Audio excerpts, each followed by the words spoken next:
Kata ayahnya, siapa yang mau menikah dengan kamu nak? Kamu buta, kamu nggak bisa melihat. Dia berdoa sebulan, yang dia minta sama Allah apa? Ya Allah, kasih saya seorang istri yang cantik, kaya, pintar, sabar, nikmatin prosesnya, gitu kan? Allah tuh maha dengar, maha tahu, dan Allah akan memberikan pada saat antum sabar sampai titik klimaks daripada doa itu, maksimal titiknya, maka Allah akan berikan luar biasa. Allahu Akbar, Allahu Akbar. Jadi bagaimana perasaan kita ikhwah dan akhwat sekalian pada saat kita sedang punya masalah, kemudian kita sampaikan kepada seseorang, orang itu sangat bijaksana, dewasa, jawabannya enak, orangnya amanah. Lalu pada saat dia kasih kita jawaban, kita merasa dapat solusi. Kira-kira bagaimana perasaan antum? Senang dengan orang itu. Baik, setiap punya masalah kembali nggak ke orang yang sama? Kembali. Nah, orang mukmin tahu bahwasanya sebaik-baik tempat untuk curhat itu bukan manusia, Allah Azza wa Jalla. Para ulama salaf kita itu selalu kembali kepada Allah Subhanahu wa taala. Apa saja? Pernah saya sebutkan riwayat Bukhari menjelaskan bahwasanya para sahabat itu kalau sendal mereka putus, mereka mengangkat tangan ke langit mengatakan, ya Allah, sendal saya putus, gantikanlah. Pada saat mereka lapar, ya Allah, lapar, berikanlah makan. Memang Allah nggak lemparin sendal dari langit, Allah nggak bakal lemparin makanan dari langit, tapi jawaban doa datang dalam bentuk sinyal. Antum bilang, ya Allah sembuhin saya, Allah nggak lemparin obat dari langit, tapi Allah nanti akan memberikan jalan keluar. Antum bisa konsultasi sama dokter, cocok konsultasinya, resepnya cocok, sembuh. Allah jadikan dokter dan obat itu perantara atau penyebab antum jadi sembuh, gitu kan? Ada orang yang antum ngobrol, tiba-tiba diberikan solusi, jalan keluar oleh Allah Subhanahu wa taala, maka kita dengan sendirinya bisa menghilangkan rasa lapar kita karena diajak makan oleh dia. Dan begitu banyak jalan keluar dari Allah Subhanahu wa taala. Cuma memang yang harus diketahui ada beberapa syarat doa. Yang pertama ikhlas. Ya, ini wajib ikhlas dalam semua ibadah. Kalau orang tidak ikhlas hanya karena mau dipuji oleh orang, hanya karena rutinitas, sebuah kebetulan, itu kan saja teman-temannya berdoa dia juga ikut berdoa, maka beda dengan orang yang mengkhususkan doa ikhlas kepada Allah Subhanahu wa taala. Yang kedua, dia harus berdoa dengan Allah Subhanahu wa taala, ya, tidak meminta sesuatu yang haram. Sebagaimana sabda Nabi SAW, doa yang diikuti dengan sesuatu atau permintaan yang haram tidak akan dijawab oleh Allah. Yang ketiga, berdoa dengan Allah sementara dia yakin. Kata Nabi SAW dalam hadis Bukhari, berdoalah kalian dengan Tuhan kalian muqinuna bil ijabah. Harus yakin Allah akan berikan ijabah. Ya, karena Allah tidak akan menerima doa, innallaha la yaqbalu doa min qalbin ghafil. Allah tidak akan terima doa dari hati yang lalai. Jadi harus diikuti dengan keyakinan. Yang keempat, menjauhi sumber-sumber haram, baik itu makanan, minuman, pakaian. Sebagaimana hadis yang sudah masyhur, Nabi SAW bersabda, seseorang rambutnya kotor, bajunya kotor, berantakan, gak punya alas kaki, berdoa, ya Allah kasih, bagaimana Allah kasih makanan, minuman, pakaiannya haram, gitu kan? Kemudian yang kelima, tidak istijal dalam ijabah, tidak buru-buru. Kata Nabi SAW, yustajabu li ahadikum malam ya'jal. Pasti Allah kasih jawaban doa seseorang antara kalian selama dia tidak tergesa-gesa.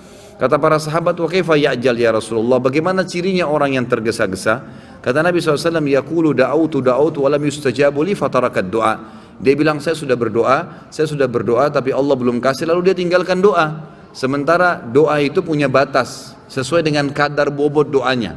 Misal, antum hanya sekedar lagi jalan, keluar dari rumah menuju ke satu tempat, antum mengatakan, ya Allah mudahkanlah. Doa yang ringan, memang kebetulan antum lagi jalan ke situ, Allah mudahkan, selesai, dijabah langsung pada saat itu kan. Ada doa yang bobotnya lebih berat. Istrinya misalnya dia baru nikah, dia belum tahu dia mandul atau istrinya mandul, lalu dia berdoa, ya Allah berikan saya anak. Mungkin dalam kondisi istrinya mandul atau dia mandul, Allah Subhanahu wa taala meletakkan orang ini kalau mau dikasih anak berdoa setahun misalnya, sebulan misalnya. Ada orang baru 2 minggu berdoa berhenti, maka dia dapat pahala tapi nggak dapat targetnya. Padahal kalau dia sabar, dia doakan, tidak ada masalah. Nanti akan kita lebih banyak bahas itu di aulia. Di sini ada nanti bahasan khusus untuk wali-wali Allah dan wali-wali syaitan. Akan banyak contoh-contoh di mana para orang-orang soleh dulu berdoa kepada Allah SWT dan dijabah oleh Allah, gitu kan? Tadi Nabi Zakaria berdoa 70 tahun baru Allah kasih. Bobot doanya memang berat. Dia minta agar istrinya mandul punya anak, dan itu secara fitrah manusia sudah Allah ciptakan, nggak bisa. Tapi Allah SWT juga tetap berikan, asal dia sabarin. Dia tunggu sampai tanggal atau saat dia akan dijabah oleh Allah Subhanahu wa taala. Kalau bahasa saya pribadi ya dalam ceramah, sebenarnya orang berdoa itu seperti volume tape recorder biasa kalau kita, atau tape yang besar, tape deck yang biasa kita lagi mau besarin tuh kayak ada lampunya dari kecil sampai ke besar. Nah kalau kita sabarin terus sampai dia batas maksimal akan besar sekali tuh gongnya, gitu kan? Kan besar sekali suaranya seperti itu. Ya, saya pernah ceritakan ada anak muda di Yaman, ya, yang menikah sementara dia buta. Masih ingat ya? Masih ingat gak nih? Hah? Kok kayak bengong? Anak muda di Yaman yang buta matanya hafal Quran menikah gara-gara doanya. Masih ingat gak? Atau belum saya ceritain? Wow, semangat ya kalau soal nikah. Ada satu anak muda di Yaman, kisah nyata terjadi. Dia hafal Quran dan waktu itu umurnya mencapai 23 tahun. Dan ini kisah sempat menghebohkan Timur Tengah. Ini tentang masalah dahsyatnya doa. Pada saat itu ikhwas sekalian dan akhwat, dia bilang sama orang tuanya, sama ayahnya, ayah saya kayaknya merasa ingin menikah. Ayahnya ini setiap kali dia minta nikah pasti dibatalkan. Kata ayahnya, siapa yang mau menikah dengan kamu nak? Kamu buta, kamu gak bisa melihat, kamu sendiri harus diurus oleh orang lain. Belum tentu ada perempuan yang mau sama kamu. Nantilah gitu, selalu begitu. Dia bilang lagi, sama lagi dipatahkan sama orang tuanya. Sampai akhirnya satu waktu dia putus asa, dia bilang, ya Allah, dia berdoa, ya Allah tunjukkanlah kepada ayahku kalau aku ini layak menikah. Dan dia selama sebulan, perhatikan ya, ada kasus ini, dia berdoa sebulan, bukan berdoa sehari, 2 hari, 3 hari. Dia berdoa sebulan, yang dia minta sama Allah apa? Ya Allah kasih saya seorang istri yang cantik, kaya, pintar. Semua dia minta nih, tiga-tiganya gitu kan. Pokoknya cantik, kaya, pintar gitu kan. Dia berdoa sebulan, terus dia berdoa sebulan. Dan ini umumnya nanti akan saya datangkan kisah lain. Ingatkan saya sebentar, ada kisah seorang dari salaful ummah juga dari tabi'in yang kaya raya, bangkrut jadi kaya gara-gara berdoa sebulan. Memang ada batas waktu seperti itu ya, kadang-kadang tergantung bobot permintaan. Maka dia berdoa sebulan. Subhanallah, di malam yang ke-20, di malam yang ke-30 dari doanya, setiap malam dia berdoa di tahajud, artinya pas hari 29 dia berdoa. Karena memang Nabi SAW menekankan 1 bulan itu 29 hari gitu kan, makanya Hijriah kebanyakan 29 hari. Maka dia mimpi, ada suara yang dia dengar dalam mimpinya, wahai fulan, Allah telah ijabah doamu dan jodohmu adalah si fulana, disebut namanya, tapi dalam kisah ini tidak disebut namanya ya, si fulana yang tinggal di kampung sebelah, nama ayahnya fulan gitu kan. Dia bangun, besok dia ketemu sama ayahnya, dia bilang, ayah di kampung sebelah ini ada namanya kampung ini enggak? Ini di Yaman terjadi ya. Ayahnya bilang ada. Ada si anaknya yang buta ini, ada enggak seorang di sana laki-laki bernama fulan, namanya ayah perempuan ini? Ayahnya bilang ada, dan itu tokoh masyarakat di sana. Baik, ada enggak anaknya perempuan bernama fulana? Kata ayahnya ada. Kata si buta ini, lamarin buat saya. Kata ayahnya, ini kau sudah gila. Sedangkan minta orang yang biasa saja belum tentu diterima, apalagi minta anak pejabat kaya, dan itu terkenal cantik, terkenal kisahnya banyak nolak laki-laki. Orang antri di rumahnya ngelamar. Ya biasa orang punya kelebihan biasa begitu kan. Baik, intinya adalah dia bilang, ayah tapi saya mimpi. Dia ceritain mimpinya. Waktu dia ceritain mimpinya, ayahnya juga tersentuh. Tapi ayahnya bilang, baiklah kita ke sana, tapi ini mempertaruhkan nama keluarga. Bisa diterima bisa tidak, gitu kan. Pergi ke sana. Tiba di kampung sebelah, ringkas cerita, ngobrol lah, disambut oleh tuan rumahnya, lalu ngobrol-ngobrol secara umum, kami dari sini, terakhir menyampaikan hajatnya. Ini anak saya, orangnya buta, tapi dia hafal Quran. Orang yang soleh tinggal di rumah tapi tidak ada pekerjaan gitu. Dan dia meminta terus terang kepada saya agar melamar anak anda. Tahu apa yang terjadi ikhwah? Ayahnya perempuan, tanpa nanya banyak kepada anak laki-laki, mengatakan saya terima lamarannya.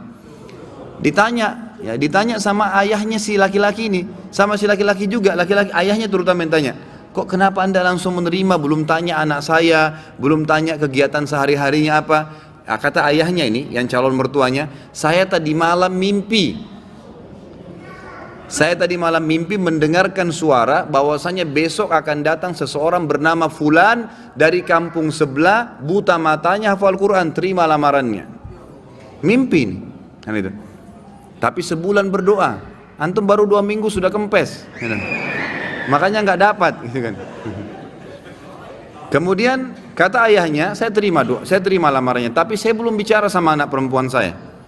Ini luar biasa kisahnya. Dia bilang, saya tanya dulu anak perempuan saya, kalau dia terima alhamdulillah, kalau enggak berarti tidak. Saya mohon maaf. Dia masuk ke dalam bicara sama anaknya. Oh, ini cerita ayah perempuan bicara sama anak perempuannya. Dia bilang, nak, ada orang dari kampung sebelah, orang baik, dipuji-puji dulu. Ini, hafal Quran tapi buta matanya. Ingin melamar kamu, nak. Namanya si Fulan. Kaget si ayahnya perempuan, satu perempuan bilang, saya terima lamarannya ayah. Selama ini nolak terus ini. Orang datang bolak-balik yang sudah gagah, yang sudah kaya, yang pintar ditolak semua. Anak perempuan tidak mau. Langsung kata ayahnya, kok bisa? Kau belum lihat dia, nak? Dia buta. Dia bilang, enggak ayah, tadi malam saya mimpi bahwasanya besok akan datang jodohmu laki-laki bernama Fulan dari kampung sebelah, matanya buta tapi hafal Quran, terima lamarannya, dia akan membahagiakan kamu. Caranya Allah subhanahu wa ta'ala. Kisah yang lain seorang salaful ummah dari tabi'in yang masyhur, tapi ini mohon maaf saya tidak terlintas namanya sekarang. Yang jelas beliau kaya raya, seorang ulama alim besar gitu kan, dan kaya raya. Tiba-tiba Allah coba bangkrut. Kafilah dia, karavan dia yang pergi berdagang itu dirampok oleh orang, habis semua dagangannya. Zaman dulu begitu ya. Sama kalau kita misalnya order satu barang sama kontainer tenggelam di lautan atau dirampok, kita sudah nggak tahu, modal semua di situ, habis gitu. Maka yang terjadi ikhwah-akhwat sekalian, orang ini akhirnya dalam kisah ini dikatakan setiap hari pindah-pindah masjid, minta-minta sama orang. Ini orang kaya raya, nggak ada lagi kehidupannya, dia gimana? Cuma minta diberikan makanan, dia makan. Gitu. Berjalanlah 2 bulan dari kejadian kasus dia ini. Satu waktu dia masuk di masjid Jami' di Baghdad. Pada saat dia masuk di masjid Jami' itu, dia temukan di pinggiran masjid di belakang ada orang-orang miskin yang baru terima bingkisan-bingkisan, dan mereka saling memuji orang yang bantu itu. Dia pun datang mengatakan, setelah berikan salam, kalian dapat dari mana di bantuan? Kata mereka serentak, itu tuh yang duduk di depan tuh, dekat mihrab. Itu orang yang duduk, yang kamu lihat sana tinggal sendirian. Memang habis sholat sudah bubar, tinggal orang itu sendirian. Kalau kau punya hajat, sampaikan sama dia tidak pernah nolak hajat orang. Kata orang soleh ini diceritakan tentang dirinya, saya pun datang mendekati orang tersebut, atau saya dekat, saya temukan orang itu sedang mengangkat tangannya sambil menangis kepada Allah, sambil berkata, ya Allah berkahi, ya Allah tambahin, ya Allah mudahin, terus begitu. Lalu tiba-tiba dia bilang, saya seperti disiramin hati saya dengan keimanan oleh Allah subhanahu wa ta'ala. Saya bilang, orang kaya ini pun yang banyak bantu orang, minta kepada siapa? Kepada Allah. Ngapain saya minta sama dia? Setelah itu dia bilang, saya berdoa selama sebulan. Ini dia sendiri cerita. Selama sebulan saya berdoa non-stop, maka Allah mengembalikan semua kekayaan saya, bahkan lebih daripada sebelumnya. Jadi memang dalam doa ikhwas ada rate-nya, gitu kan? Jangan 1-2 hari berhenti, tidak boleh istijal. Sabar, nikmatin prosesnya, gitu kan? Allah tuh maha dengar, maha tahu, dan Allah akan memberikan pada saat antum sabar sampai titik klimaks daripada doa itu, maksimal titiknya, maka Allah akan berikan luar biasa, gitu kan? Ada cobaan datang, ada doa yang antum sampaikan belum diijabah, tetap saja terus berdoa. Nabi